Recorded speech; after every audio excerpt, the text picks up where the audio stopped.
Hello everyone and welcome to this episode of the Spacemen From Pluto Podcast. I'm your host this week, Ben. Joining me as always, Dan. James. Christian.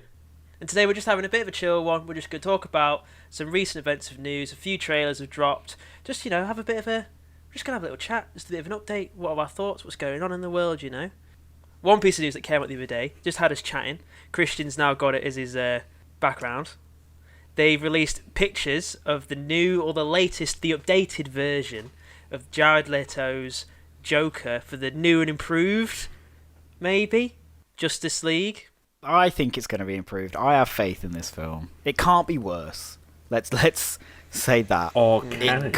It can't. It really can't. Or can it? It definitely could be worse. Definitely could be worse, considering he looks like the Crow. It's an interesting direction, though, isn't it? Don't you think? Yeah, they've removed the tattoos. They've got the longer hair. He's in some sort of... My first thought of the Christian was Leatherface, like the apron, like the Leatherface look. It was the gloves, because obviously the first thing I did was zoom in on the picture, see if I could figure out any of the details from it, and the gloves look like sort of like leather butchers woodworking. They look like steel worker sort of gloves. Very but peculiar. No, Zack Snyder has said that apparently he's in his surgical outfit. I don't know a surgeon that wears leather gloves, but well, isn't there the theory that it's part of one of how in the original Justice League we get that Batman's apocalypse nightmare? Isn't there the theory, or is it been confirmed that that's what this is going to be a part of? I think there's a theory, but we also read that thing earlier that says that the Joker's got 3 different costumes throughout this film, which means that either there's multiple dream sequences or nightmare sequences that he appears in, or right, I see what he's they're doing. just in different bits of the film. I see what they're doing. They're giving him 3 different costumes. It's going to be 3 different Jokers, so they're going to test the waters of different types of a Joker he could be, because they're like, we want Jared Leto for a sequel, because we're not going to get Joaquin Phoenix. We need this one to work, because we've signed him for 5 films now. So this film is just going to be one big focus group for the Joker. Yeah, I think so too. Well, it's it's one of them things. They're like one of the first things we saw about the Snyder Cut is they're like, oh yeah, they're doing reshoots and they brought back Jared Leto and Amber Heard, and it's like, it's such an odd decision. Very much a mistake. Why? Yeah. But he was actively bad, and no one was like, oh yeah, my favourite part about Aquaman was Amber Heard. You don't need to bring these people back. No. Yeah, I worry that his scenes will be just a bit inconsequential, which they probably will be. If they weren't needed in the first place, maybe we don't need them now. Probably. So when's this thing out then? Soon? March? In the next March. month or so. Yeah. So we're gonna have to watch it, Dan. I'm sorry. Well, I'm not much of a fan of any of DC stuff, because it's always just a bit like subpar, isn't it? Very, very much kind of too many influences, not its own, never its own vision. So maybe I'm intrigued by this one because it's a bit different, isn't it? It's essentially a 5-hour film, I suppose, but it's cut up into episodes, right? No, they're dropping it all at once now. Oh, are they? Is it? Yeah. Is it It's still one whole, cut up? No, one whole film. See, that's... They decided against the episodic thing. They're doing it as one whole film now. Well, and everyone went, why? I was releasing something that long straight to home, where it's not like in a cinema if something's long, but it's you're locked in there. You can't. There's no temptation to just go on your phone or turn it off and watch it in bits and later. To release it straight home, where people can very easily switch off, that's Well, a choice. Netflix did it with The Irishman, and no one complained about that being too long. No one watched it. But that's a good thing, though. It's interesting on that level. Is that if it does somehow work, because most people will undoubtedly watch this in more than one sitting, because no one's going to sit there for 5 hours unless you're pretty hardcore. No one's going to sit there for 5 hours and watch the whole thing in one go. So it would be interesting to see how, if it goes down well, will we see more really long films like that? Like it's an interesting. It's never really been done in film medium before, has it? Like always films are like 2 hours long because that's people's attention span. But now we have this ability to perhaps make 5-6 hour long films. I wonder if that's I feel like that's kind of come back around though, Danny. Like Ben-Hur and the Ten Commandments. Yeah, were like that. Those 3 hour epics. Yeah, but that was when going into the cinema was you'd have an intermission. It'd be a day out. You know, you'd have 90 minutes, and then you go and have your intermission. Then you'd have another 90 minutes, and everyone would go. You know, it'd be a big family thing for the day. So I think it's more of an auteur theory thing, like an auteur thing. Yeah, because like you see films now that they range from an hour and a half to 2 hours, maybe 2.5 hours for like sort of superhero films and blockbusters generally.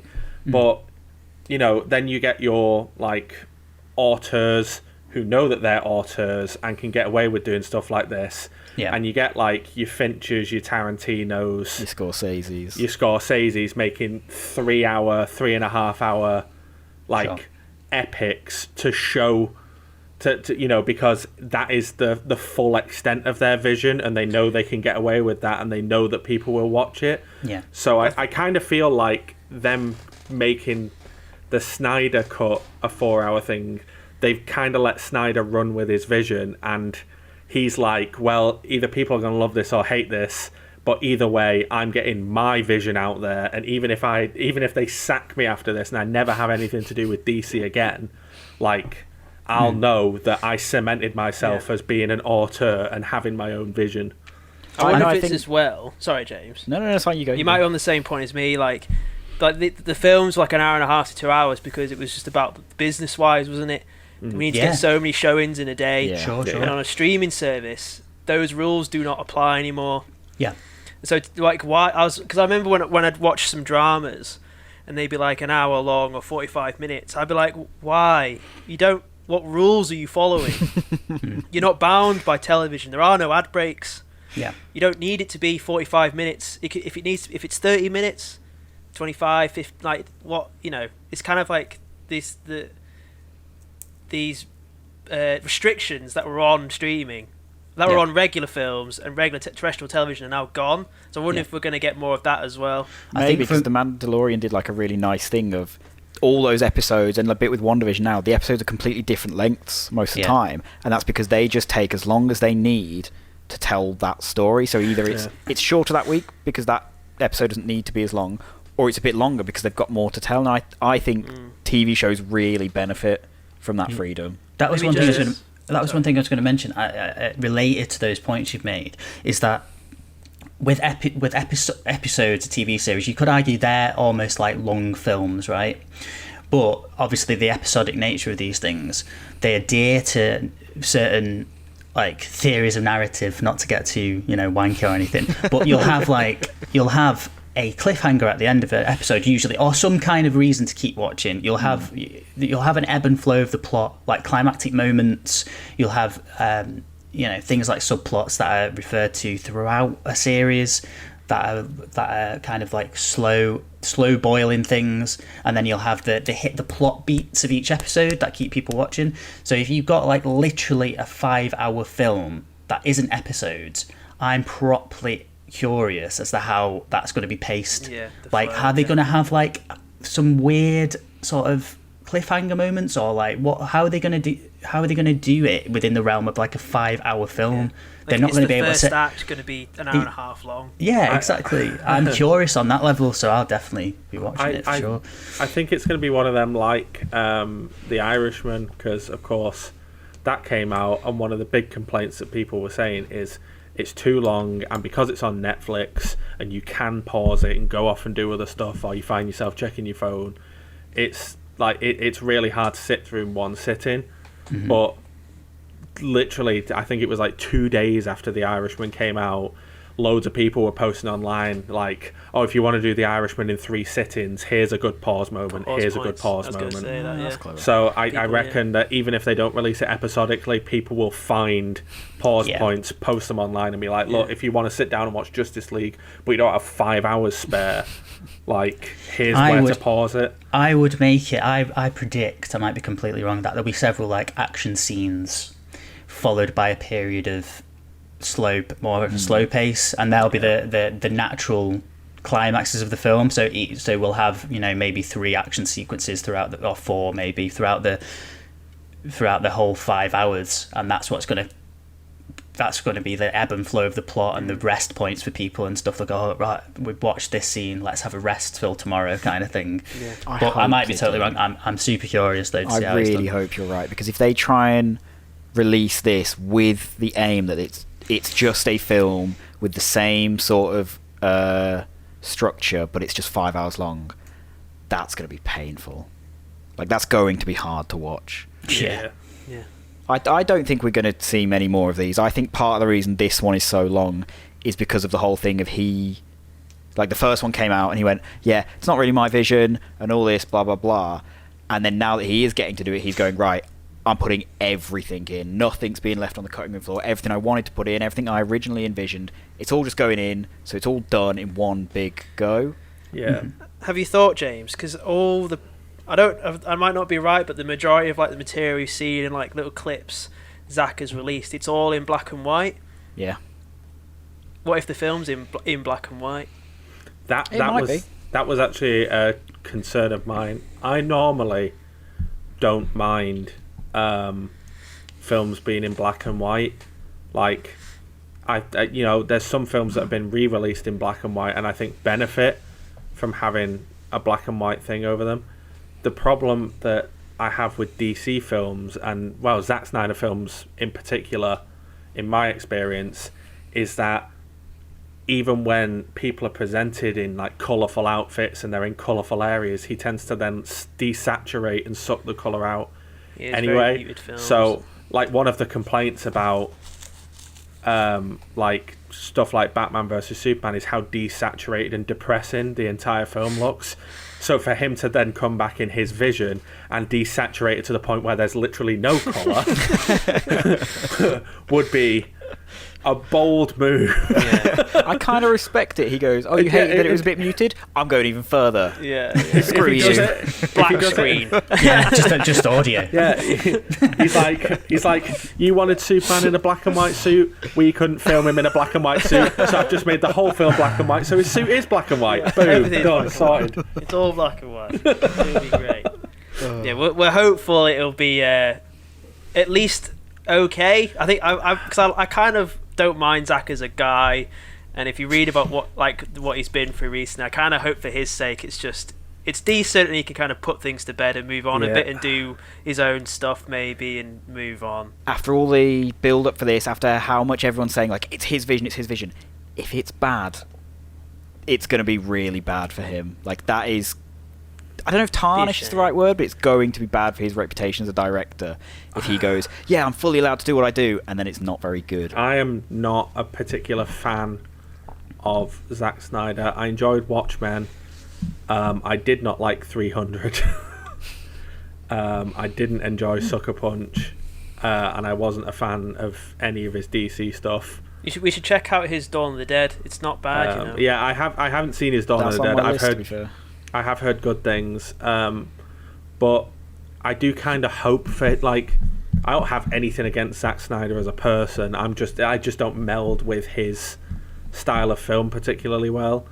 And I do hope for his sake that at least DC fans latch onto this, and it you know, like, even if it gets just a slightly better praise than the original film, like, it's got better praise, it's a better film, just use his film, forget about the other Justice League. I just want a good Justice League film, and I don't think that's too much to ask for. is too much. Yes, it's way too much to ask for. Oh, sorry guys, sorry. Especially under the guidance of Warner Brothers. That's never happened. Hey, they made Scooby-Doo. So Yeah, in 2001. Move it on, Ben. Move it on. Let's go. to Let's go. move it, to stop before they go off for 10 minutes, I want to loop it back to talk about Jokers. Yeah. Shall we have a little chat? I want a little bit of a quick round table. What are our favourite? Have we got a favourite version of the Joker so far? Committed to maybe film or television? Is there anyone better than Jack Nicholson's Joker? Yes. Is there? Yes. Is there? Yes. Is there anything better than Jack Nicholson dancing to Prince in a museum? I think not.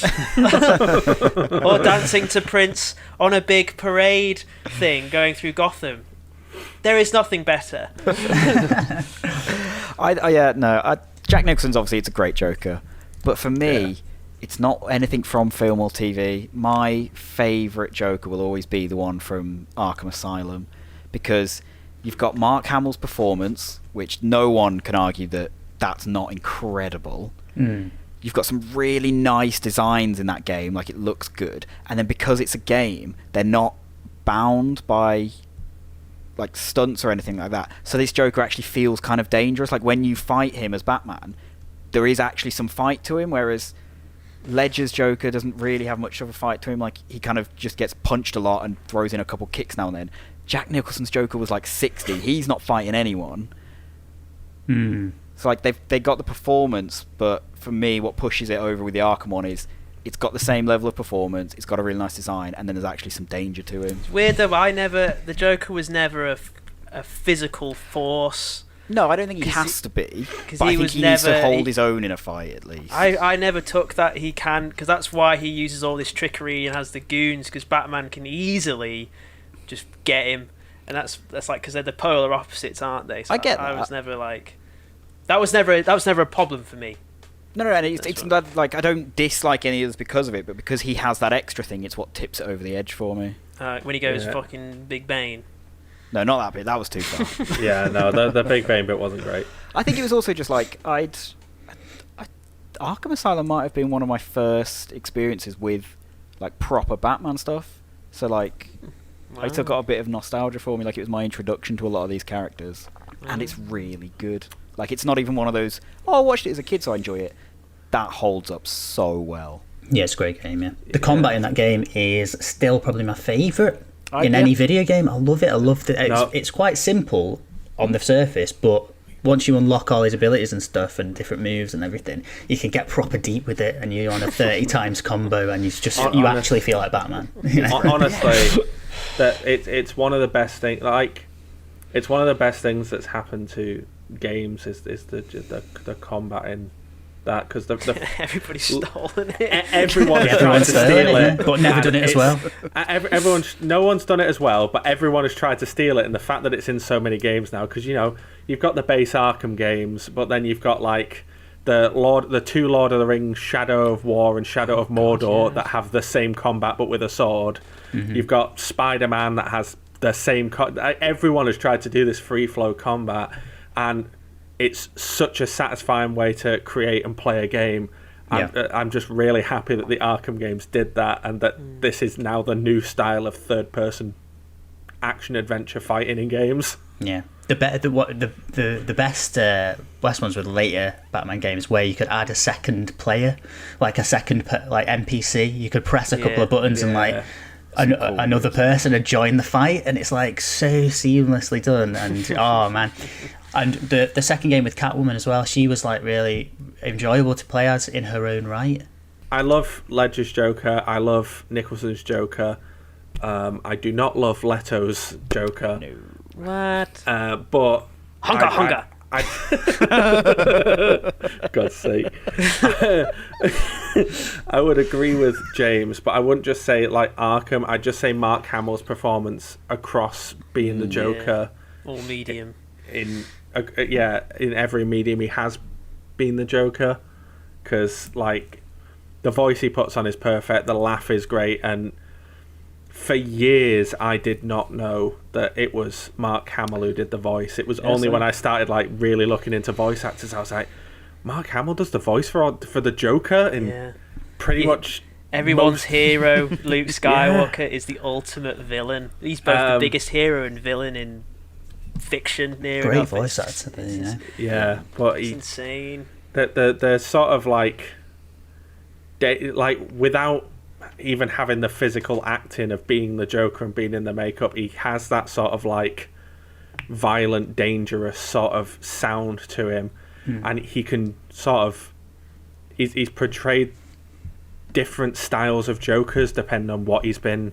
You know, he's been in the more adult orientated like Arkham games and films and stuff, but he's also done the sort of like teen kid Batman TV shows where he's had to sort of rein it back a bit. So he can play the Joker really well across a wide spectrum.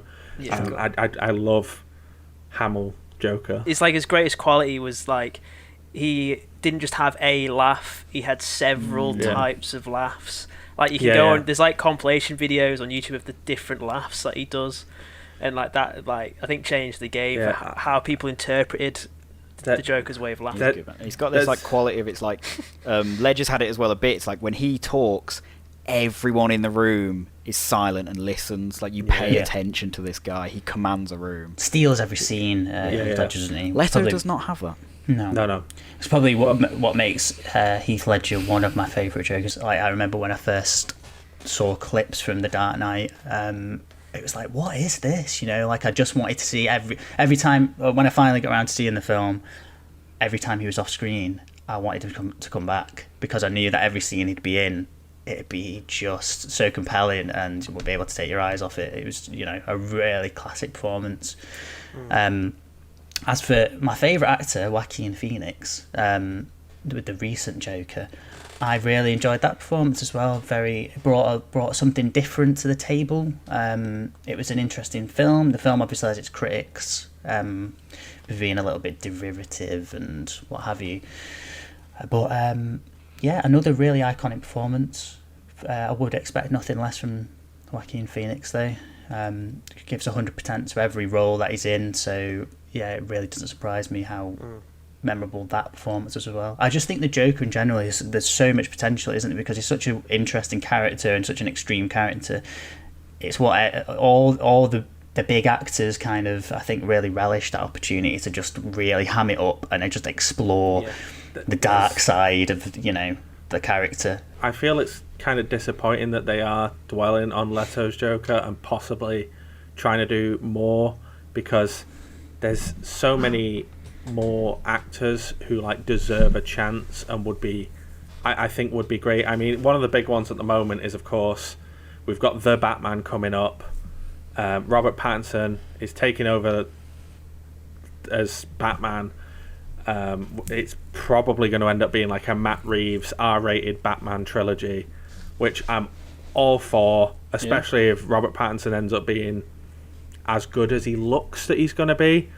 But one of the big fan castings that I would absolutely be all for is people want a Willem Dafoe Joker. No, they've wanted that for a long time. People have always wanted a Willem Dafoe Joker, cool. And now that there's now that there's The Lighthouse, where Willem Dafoe and Robert Pattinson have been alongside each other and shown that they have good on-screen chemistry, people are advocating even more that Dafoe be Pattinson's Joker. I don't know about that. I don't know either. I think he's a bit too much older than Pattinson to be a good Joker to his Batman. That is my only thing, but like he would have been a great Joker if he'd played the role sort of back when he was younger, like in his 30s, 40s. Green Goblin days. Yeah, like, because I mean, essentially when he played Norman Osborn, the way that he'd like smiled and the sort of laugh that he gave the Green Goblin, it was like he's a good Green Goblin, but you can tell that he really wants to play the Joker. I think there's a film he was in. I think it's a David Lynch film. I think it's Wild at Heart, where he's quite jokery in that. He's got these really grim teeth. That was a big part of his character. And like, if you could do a joke like that, and he's got these disgusting teeth, it'd be quite cool. Are you guys worried that we're going to have too many Jokers, and so the character will just become diluted and it'll lose its magic a bit? Because it feels like we're kind of going in that direction. I do feel we've had a lot of Batman.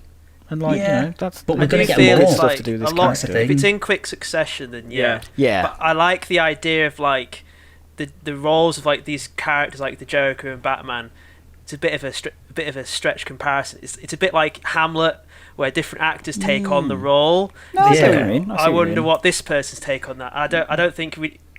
It is. We should kind of step away from. Yeah. I think we should kind of step away from these comic creations being just one person. Yeah. Like Wolverine isn't just Hugh Jackman. I know Black Panther might be a bit different because I know Chadwick's like just passed away. I'm not saying let's get a new guy in. Maybe Yeah. I don't know about that one in a specific case. Yeah. But it's like there's more to Wolverine than a 6-foot Hugh Jackman. He's not meant to be that tall. That's the thing I love about superhero films in general, is that each person brings like sort of a new take to the table. But it's the thing that I love specifically about characters like the Joker. Like the Joker is one of the best examples where every single person who's played him, whether it's animated, video game, or on screen, has brought their own version of the Joker to life. And even if whether it's been good or bad, like they've all tried something new. And my worry with this current image of the Jared Leto Joker is that they're trying to go for a Heath Ledger, Joaquin Phoenix thing, and it's like, don't pull from someone else's Joker. Like, I know that people didn't like your first iteration of the Joker. Try a new one. Still try and do your Joker. And the thing is, if we've got scenes of him trying to do this new Ledger-esque one, intercut with his old version, it's going to jar so badly. Are we running out of interpretations of the Joker? Because how much can you really how much more can you really do? You know, you've got Joker, we know what we expect from Joker, like the broad strokes anyway. And same with Batman, we kind of know what we're going to get, and it's like how can people bring something new? Like, what's Robert Pattinson going to bring to Batman that's really new? A brutality.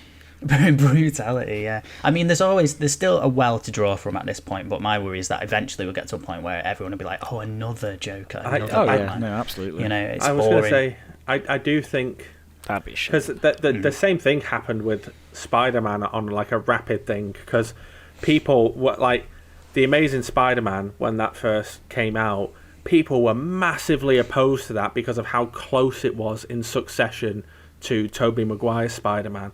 Like, and I feel like if you jump too quickly into, you know, especially how good like Ledger's performance was in The Dark Knight, because it was, you know, I mean, it was more of a time than between Spider-Men, but it was still too short of a time to be like, and here's a new Joker, especially how good Ledger was, and like the fact that putting himself into the role is inevitably one of the things that killed him. It's like, I always liked the idea of you Maybe. do like every generation has a Joker almost. Like the 90s had Nicholson, the 2000s have Ledger, and the 2010s have, well, Yeah. we've had Phoenix, but we've got Leto kind of just plucked in the middle a little bit. the other thing that's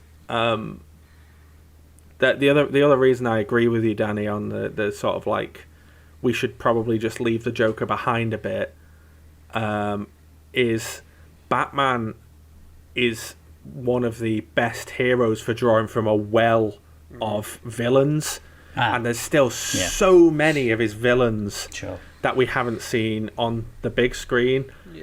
Like, it was one of the things, it was the most exciting things about Birds of Prey, to be honest. The fact that, you know, Birds of Prey, whether you loved it or you hate it, we actually got to see a live-action Black Mask, and we got to see a live-action Victor Zsasz that wasn't just a background character that you had to find out from the credits was Victor Zsasz.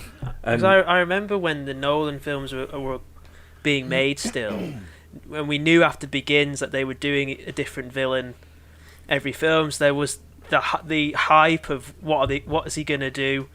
For like after Dark Knight, it's like what is the villain going to be? Will it be Ledger again? And I distinctly remember at the time there was like fan posters of like David Tennant as the Riddler, yeah. things That'd like be cool. that came out, and that was the fun of it, being like what villain are we going to see again?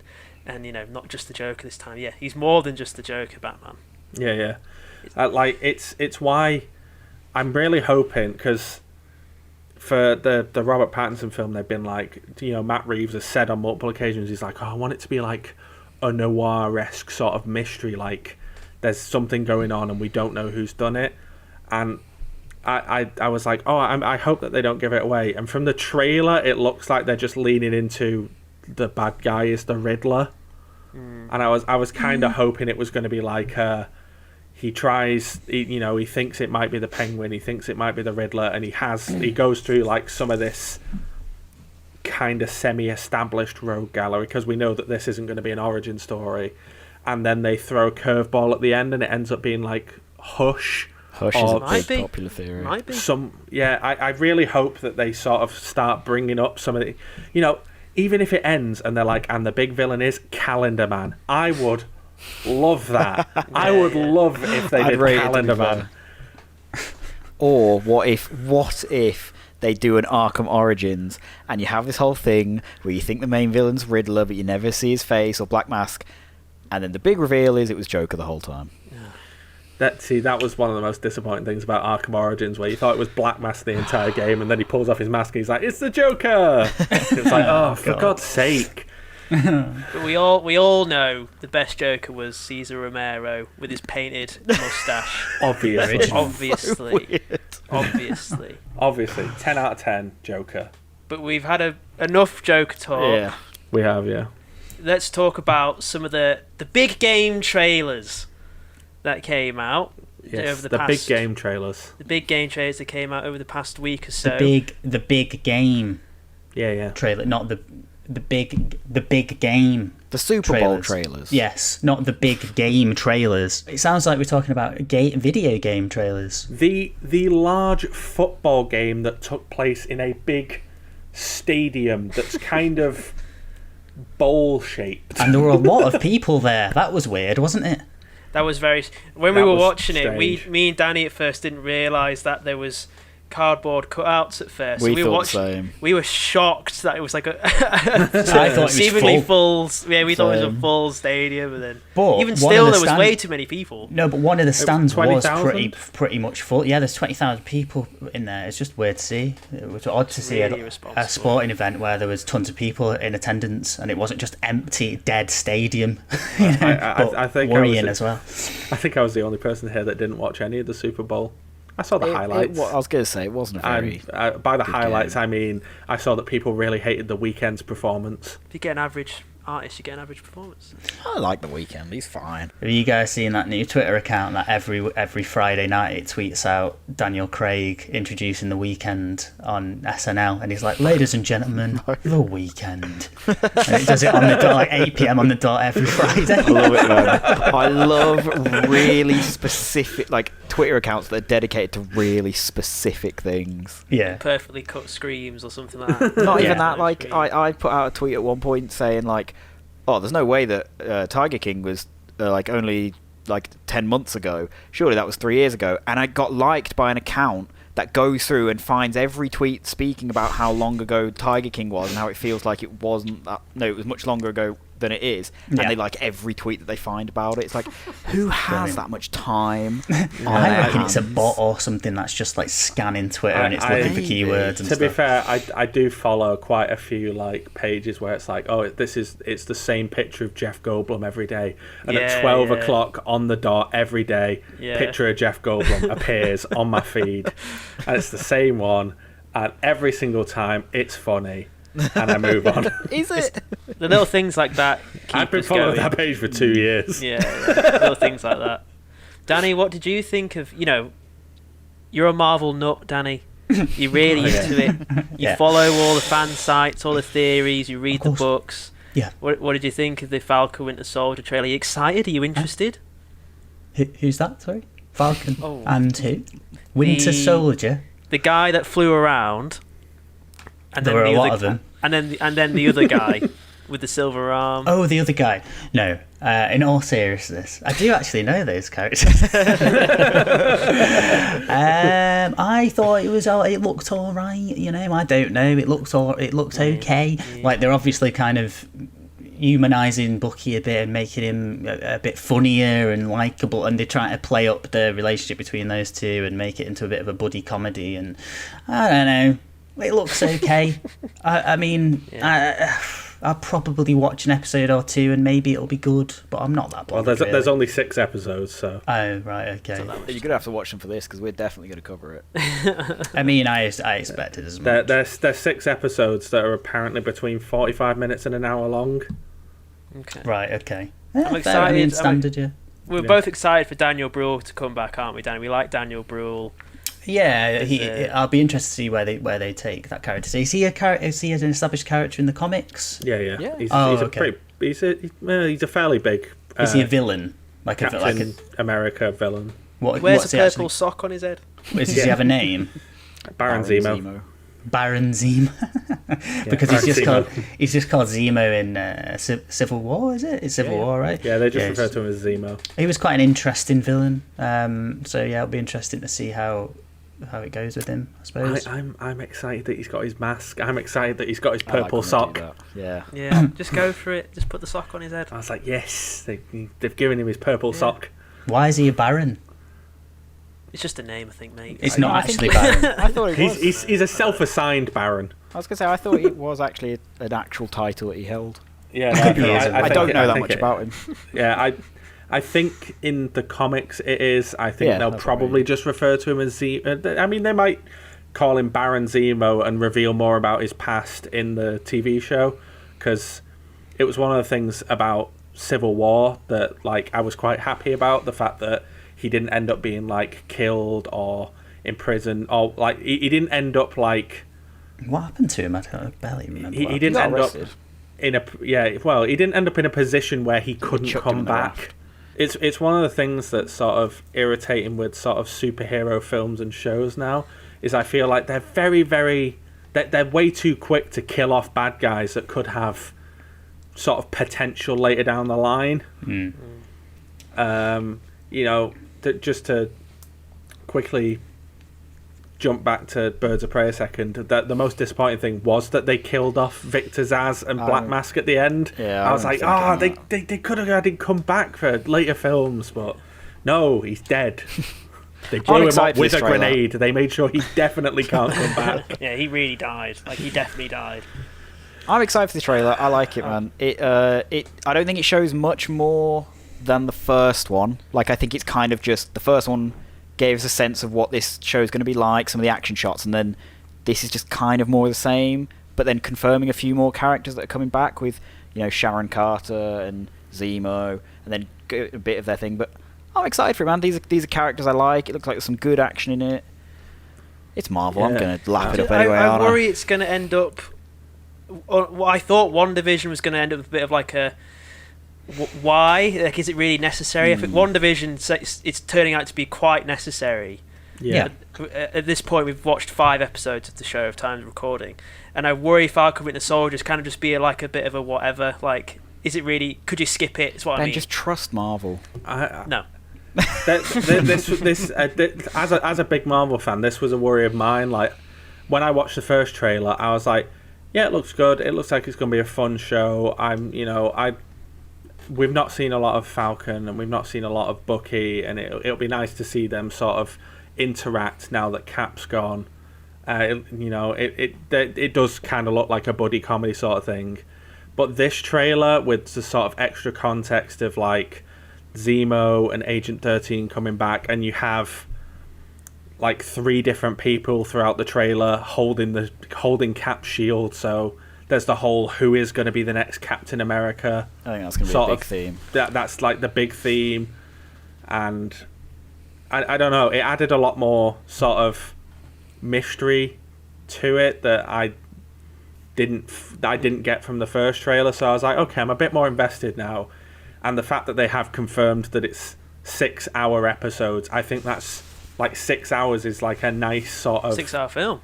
Yeah, I think it's a nice time frame to be able to tell an intermediate story that will probably become more important towards the next. I think it's going to be a nice. Avengers. Like, there's going to be more. I don't think it's going to be as big as WandaVision, because that's very big scale, cosmic, magical, and all this. I think it's going to be much more maybe like the underground of the MCU. One thing that, because I watched a video just pointing out certain things, and like, It was one of those classic 10 things you didn't notice in the Falcon and Winter Soldier trailer. Apparently, there's one bit where it looks like they're in some sort of nightclub, and in the background, it looks like there's a bunch of like scroll heads put on display, as if whoever this club belongs to has been hunting down scrolls that have settled on Earth and taking them out. So a lot of people are thinking this show might be used as a jumping off point for Secret Invasion.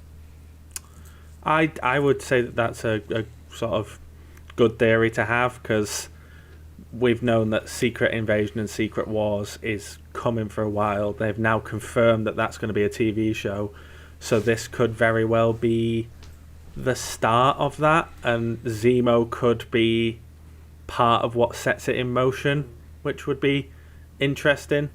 Because they've said that these shows are going to be used as sort of like kind of jumping off points, but they will be very integrated with the films. Like, there's going to be a point to watch these shows. WandaVision, clearly, we know is going to be leading into Doctor Strange 2 and like parts of Spider-Man 3. We don't really know yet what Falcon and Winter Soldier is setting up, so yeah, the table's open for anything really. Secret Wars could be one of them. Let's hope it's good. Also, Danny, it wasn't in the trailer. You did because it's a casting. Kurt Russell's son is in it, Wyatt Russell. So anything to do with Kurt Russell, I'm there. Is Wyatt Russell playing?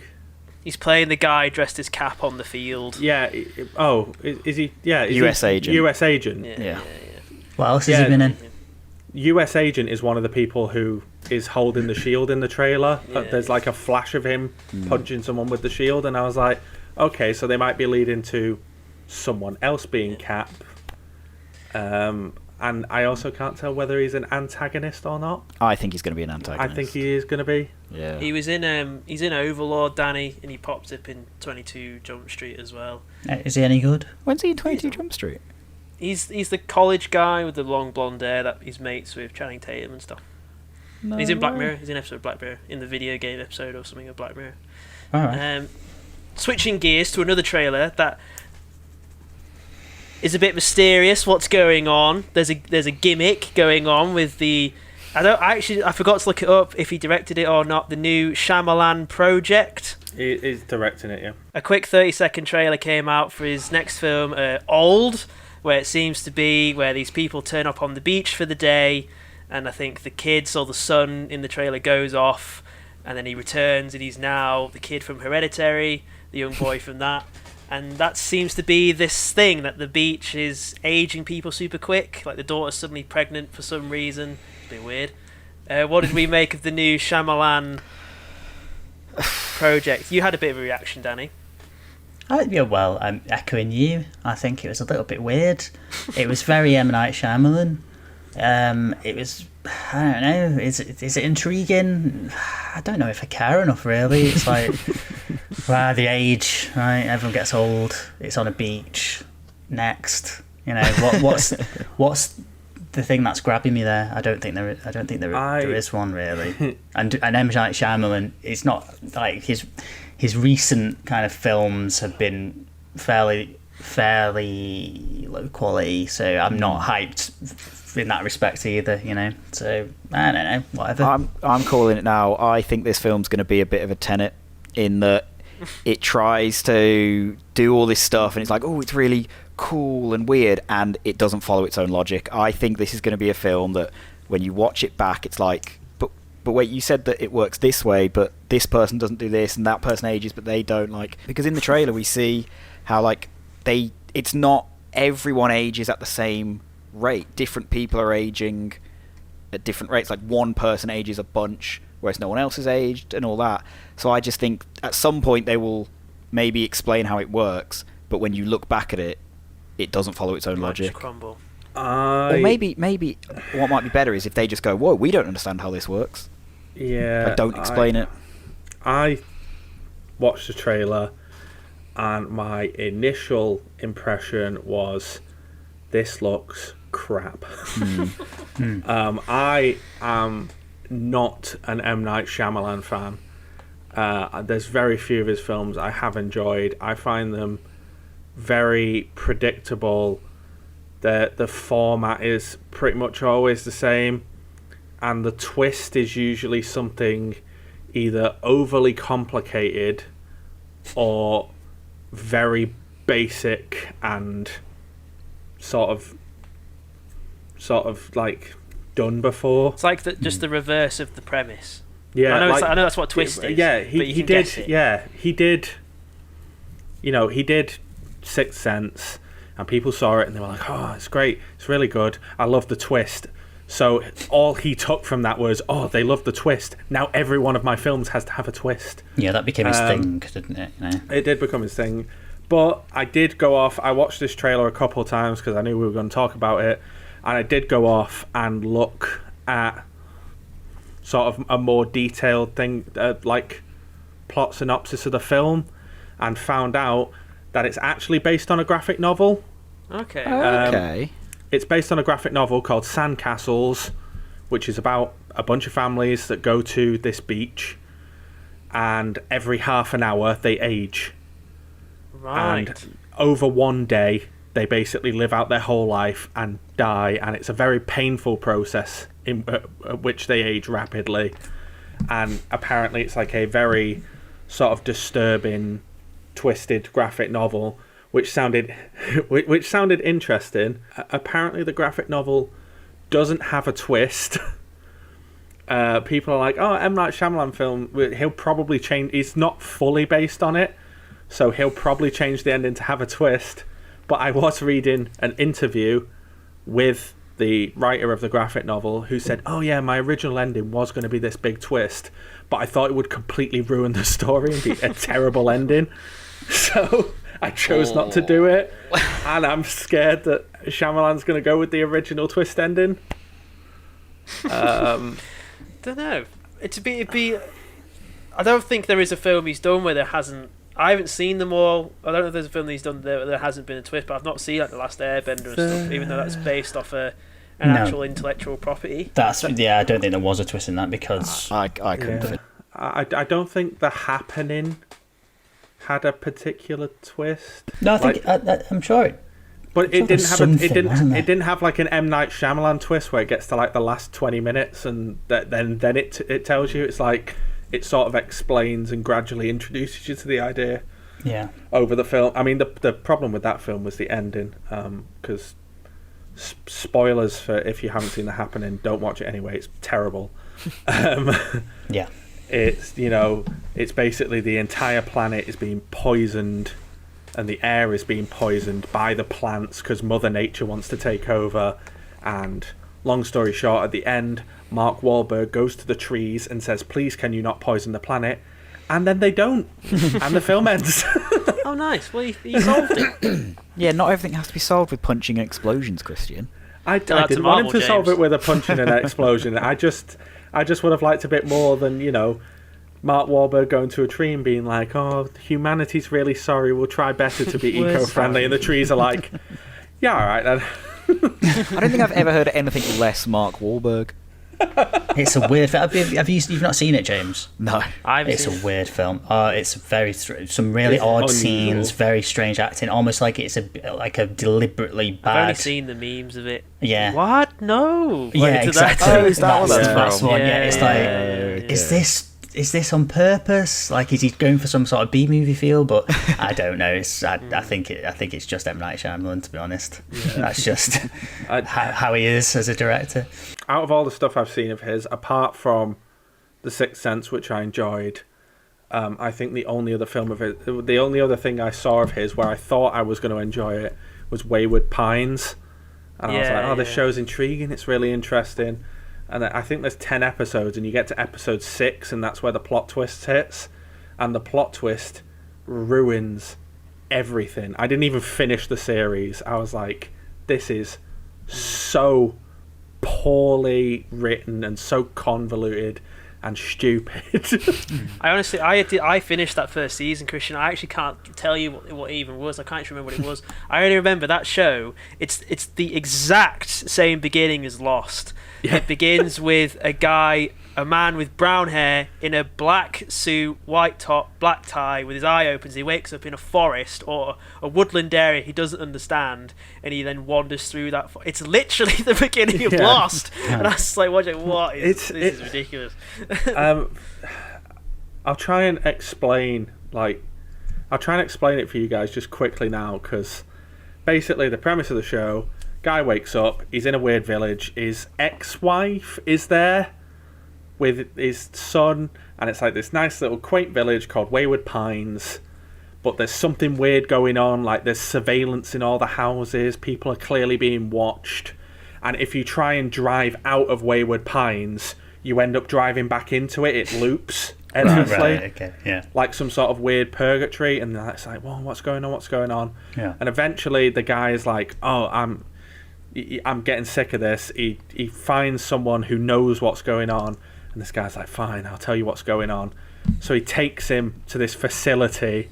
They go up and they walk out onto this balcony, and he's like, I think it's something. It's like he's like, oh, it's 4,000 years in the future. The world has been wiped out by nuclear, by a nuclear war, and this is the last surviving city in this bubble, and blah blah blah. And he basically explains it all. And he's like, and we've been waking you up one by one, and there's still people in these tubes to be woken up, and you know you're just gonna have to accept that this is your new life. And I was like, what? I thought this was going to be like some sort of like devil, purgatory, supernatural stuff, and he's like, no, science bubble, end of world. no, time science travel, bubble. time travel, frozen tube, Futurama. Yes. It's a peculiar show. And then they did a season 2, and it got cancelled after one episode. Yeah. What a twist that was. Wow. Yeah, that certainly was a twist for M. Night Shyamalan. It's like, damn. Let me tell you about a trailer we also watched recently. I don't know about you guys, but when I want to read something about Superman, right, I want to know not about who the villains he fights. I want to hear about his farm life and his family problems. That's why I read Superman. I'm not bothered about this guy that can leap tall buildings in a single bound. I need to know, what do his kids think about that he just revealed that he's Superman or not. You know, there's the great bit in the trailer where Lois says, the world might need you, Clark, but this family needs you more. No, it's like, what are you talking about? She says the world will always need Superman, but this family needs you now. Yeah. I could have sworn she says more. In my head, I rewrote it as more because I thought that was funnier. But Superman's a pretty boring like superhero to be honest, and like we're at the point now where everything that has been said about Superman really has been said. There's nothing else to say about Superman, so we have to go into his like alter ego, and he's just a bloke, isn't he? It's just the life of a bloke now. I actually really quite like Superman as a character, and that's because I grew up watching Smallville and really loved that show.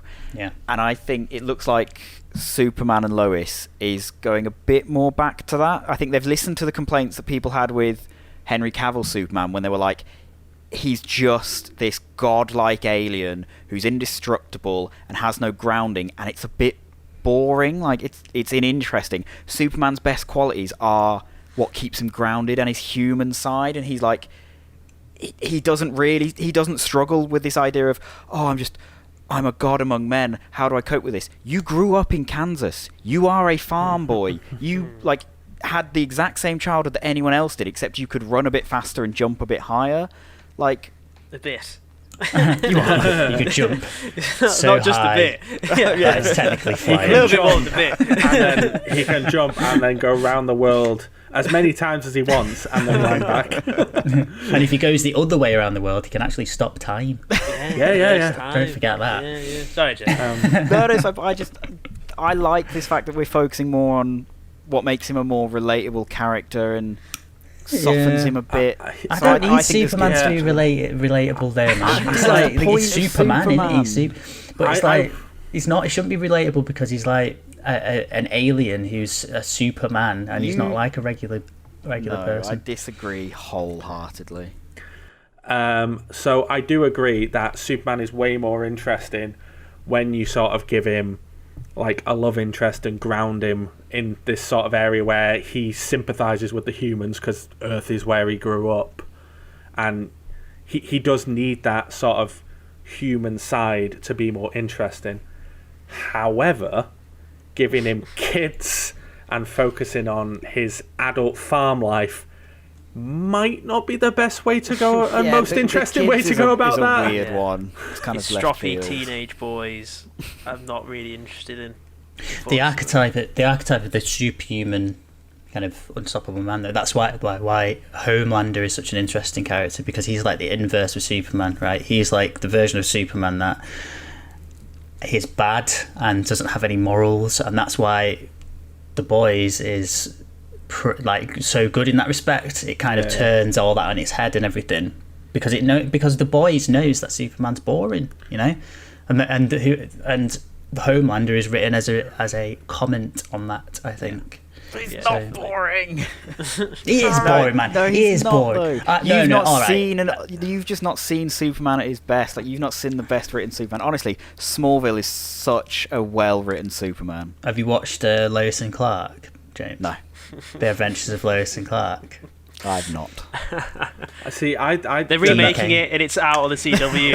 It's called It's the same. Superman and Lois. It's a good idea in theory, but it's already been done, and I don't think we particularly need to do it again. I think there's other DC characters and other DC shows that they could focus on. If you want to do a Superman and make him a bit different, do like Red Sun Superman. Do a Batman Beyond. Start doing that sort of. I'd love to see Batman Beyond explored. You know, do some alternate stuff that doesn't have to tie into anything. Just it's a nice show that fans of that comic series can watch, and you might get a few more people watching because it's different. No.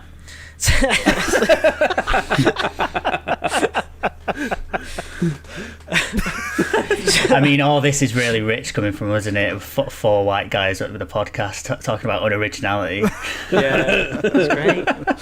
Talking of unoriginal, I'm a bit worried, but also a little bit excited for the Coming to America sequel. The first film's okay, but I'm mainly excited because in the first film, those who haven't seen it, there's a barber shop in the first film, and they're old men in this barber shop played by Eddie Murphy and Arsenio Hall in makeup and stuff. And there's another guy in there as well, I can't remember. And in the sequel, 40 years later, those barbers are still there and they haven't aged. I just really enjoy that. Just that they've done. Who cares? it's funny, and I really enjoy that. Not caring about. And I don't think they're going to address it in the film. They're just going to still be there and still do the jokes. And hopefully it's good. Please God, I am a bit worried though. It's nice to see Eddie Murphy kind of being Eddie Murphy again. Eddie Murphy. And he's not. Maybe like Mike Myers might be over the hill. Eddie Murphy might not be yet. We don't know yet. Even Mike Myers still might be able to come back. I was going to say I haven't things seen like him the do Love, anything in a while. when like the Love Guru came out, it's like, oh, he's done. He's done, yeah. and that's why he hasn't really worked since. But maybe He's done Shrek. Yeah, but Shrek. He's done Shrek 3 and Shrek is 4. more than Mike Myers. Shrek is an idea. That is a movement. I'm a little bit hopeful Coming to America 2 is okay. I think we'll call it there, guys. Yeah. Some good chat there. I hope you enjoyed the episode. Do like and subscribe, watch the video, share, all this and that. We're on Instagram and Twitter and stuff. Something a bit different this week, let us know. Do you like this? Do you prefer when we do more structured stuff? Just let us know. Yeah. Did you enjoy something a bit different? Let us know down below. Let us know what you think about Jared Leto Joker. Let us know what you think is going to be. If you think the Snyder Cut is going to fix everything, let us know what you think about Falcon and the Winter Soldier. Let us know if you think M. Night Shyamalan's a hack. I mean, what you think about Old. Just about everything we've talked about. Comment. Just let us know. And subscribe and like. Yeah, interact with us. We will interact back. Like this video. Subscribe to the channel. Like it now. We better call it. Bye, everybody. Oh God. Bye.